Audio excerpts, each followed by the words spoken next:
Bonjour à tous. Alors je voudrais bien sûr commencer en remerciant les éditions L'Harmattan et leurs équipes qui nous donnent aujourd'hui l'opportunité de présenter nos travaux.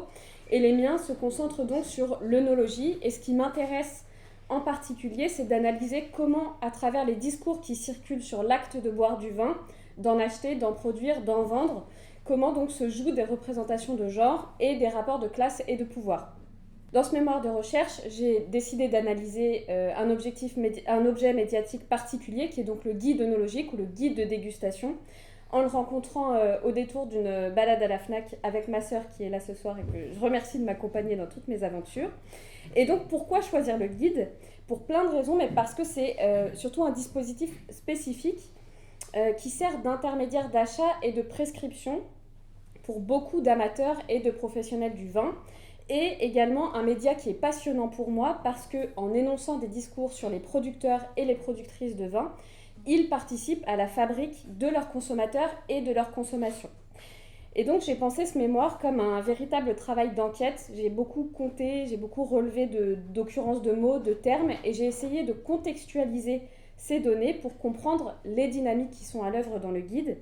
Et pour vous résumer très brièvement mes résultats, j'ai été extrêmement surprise dans ce travail, puisqu'il y a certes une féminisation relative des producteurs de vin qui sont représentés, et un point important, c'est que les notes qui leur sont attribuées sont aussi bonnes que leurs homologues masculins, mais en même temps, les femmes sont 4 fois moins citées que les hommes, et quand elles sont nommées différemment, c'est-à-dire 2 fois plus par leur prénom seul, ou en référence à un statut familial, comme sœur, épouse, femme, etc. Et un point important, c'est qu'elles se retrouvent au cœur d'enjeux matrimoniaux et patrimoniaux qui sont parfaitement lisibles dans le guide œnologique.